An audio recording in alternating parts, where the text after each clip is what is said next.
हर shirt में button होते ही हैं, लेकिन किसी शर्ट के 4 बटन एक सनसनीखेज मर्डर की गुत्थी सुलझाने में मददगार साबित होंगे, इसकी कल्पना खुद मुंबई पुलिस ने कभी नहीं की थी। मुंबई से सटे नाला सुपारा में 4 साल पहले एक कत्ल के केस की कहानी इन 4 बटनों की गुत्थी से जुड़ी हुई है। नमस्कार, मेरा नाम है अमित सोलंकी और आज हम जो सच्ची घटना आपको बताने जा रहे हैं वो एक शर्ट के 4 बटनों से जुड़ी हुई है। उन 4 बटनों से कैसे केस की गुत्थी सुलझी। 21 जून 2019 को मुंबई से करीब 60 किलोमीटर दूर नाला सुपारा के तुलिंज पुलिस स्टेशन में शाम को रोज की तरह चहल पहल थी। तभी वायरलेस पर एक मैसेज आया। श्री राम नगर में एक ओवरसीज के पास नाले में नायलॉन के बैग में एक लाश होने की सूचना मिली। पुलिस टीम घटनास्थल पर पहुंच गई। चेहरा पहचान से परे विकृत हो गया था। पंचनामा के बाद सबको पोस्टमार्टम के लिए अस्पताल भेजा गया और police inspector Balwant Rao, sub inspector आनंद कोकरे और पुलिस नायक किरण महात्रे की एक टीम ने जांच शुरू की। लाश पर पड़े जो कपड़े उतारे गए उसमें शर्ट के कॉलर में SB मेंस बियर मुंबई 6 लिखा था। चूंकि कॉलर में पिन कोड भी था, इसलिए जांच टीम को संबंधित टेलर की कमाठीपुरा वाली दुकान को ढूंढने में ज़्यादा दिक्कत नहीं हुई। टेलर को शर्ट के आगे और पीछे की तस्वीर दिखाई गई और पूछा गया, यह शर्ट किसने सिलवाई थी। टेलर ने गौर से शर्ट को देखा तो कॉलर के आगे साइड के नीचे के 3 बटन अलग से दिखे। इन बटनों के बीच एक बटन टूटा हुआ भी था। इन सभी बटनों को देखते ही उसके मुंह से अपने आप निकल पड़ा कृष्णा। उसने बताया कि वह पूरा नाम नहीं जानता, लेकिन इतना जरूर जानता है कि यह शख्स शर्ट के तमाम बटनों के बीच कॉलर के नीचे वाले 3-4 बटन हमेशा अलग कलर के लगवाता है। उसने यह भी बताया कि कृष्णा मुंबई सेंट्रल में किसी मुस्लिम होटल मालिक के यहाँ काम करता है। जांच टीम कुछ मिनट बाद वहाँ पहुँची और होटल मालिक को कृष्णा की लाश की फोटो दिखा दी। होटल मालिक ने उसे पहचान लिया और बताया कि कृष्णा 4 दिन से होटल नहीं आया है। उसके साथ भाईबंदर में रहने वाला एक अन्य होटल कर्मचारी भी 4 दिन से नहीं आया है। पुलिस का शक फिर से इस दूसरे कर्मचारी पर चला गया। होटल मालिक के पास कृष्णा का पता नहीं था, लेकिन भाईबंदर वाले कर्मचारी का था। जांच टीम पहुंच गई उस कर्मचारी के पास और 4 दिन से होटल ना जाने की वजह पूछी। उसने बहुत सहज जवाब दिया कि बीमार हूं, इसलिए ड्यूटी पर नहीं जा रहा। तब उससे कृष्णा के बारे में सवाल पूछे गए। उसने बताया कि कृष्णा नाला सुपारा में किसी ज्योति के साथ रहता है, लेकिन उसे उसका पूरा पता नहीं मालूम। इस कर्मचारी के पास कृष्णा का मोबाइल नंबर जरूर था। जांच टीम ने जब इस नंबर का CDR निकाला तो उसमें कई नंबर महाराष्ट्र के बाहर के मिले। 2-3 नंबर मुंबई और नाला सुपारा के भी थे। नाला सुपारा का नंबर एक महिला का था जो तुलंजी इलाके की प्रगति नगर बिल्डिंग में रहती थी। जब इस महिला को पूछताछ के लिए बुलाया गया तो उसने साफ कह दिया कि वह किसी कृष्णा को नहीं जानती।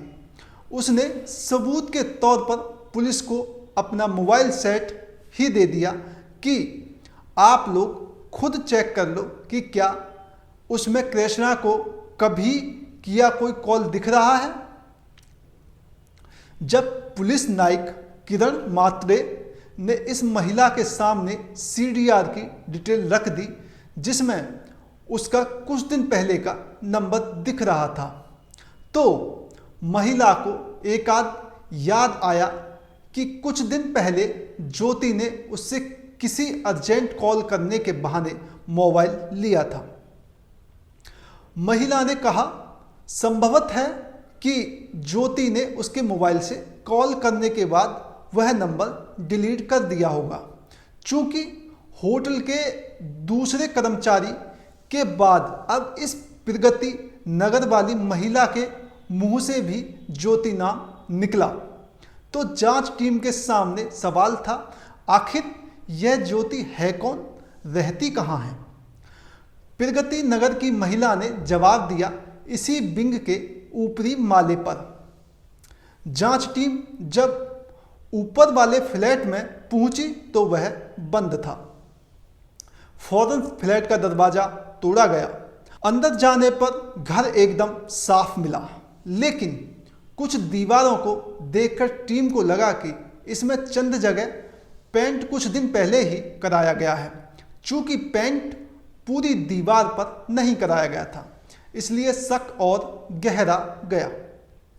जब घर के बाथरूम में खून के कुछ धब्बे मिले तो शक यकीन में बदलने लगा। जांच टीम ने तब प्रगति नगर और आसपास की बिल्डिंगों के कुछ दिन पुराने सीसीटीवी फुटेज देखे। इसमें एक महिला और दो पुरुष एक बैग को ले जाते दिख रहे थे। बाद में दोनों पुरुषों ने एक बाइक पर बैग रखा और वहां से निकल गए। प्रगति नगर की महिला ने सीसीटीवी में आई महिला की शनाख्त ज्योति के रूप में कर दी, लेकिन जांच टीम के सामने बड़ा सवाल यह था कि ज्योति इस वक्त कहाँ है। प्रगति नगर वाली महिला के पास संयोग से ज्योति का नंबर था। उस ज्योति के सीडीआर में किसी मुख्तार का नंबर मिला। बाद में उसके पुराने मोबाइल लोकेशन और अन्य टेक्निकल एविडेंस से पता चला कि वह नाला सुपारा के गोराईपाड़ा में रहता है। गोराईपाड़ा में फिर एक घर में रेड डाली गई, जहां मुख्तार तो नहीं मिला, पर उसका दोस्त सूरज कुमार झा मिल गया। सूरज की शक्ल जांच टीम को सीसीटीवी फुटेज में दिखे एक शख्स से मिलती जुलती दिखी। पूछताछ हुई तो उसने अपना जुर्म कबूल कर लिया।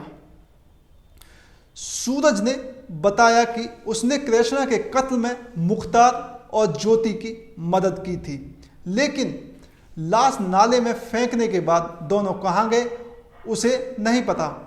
मुख्तार की तलाश में पुलिस ने उसके सभी दोस्तों को बुलाया और कहा कि जब भी मुख्तार उनसे संपर्क करे तो वे पुलिस को बताएं।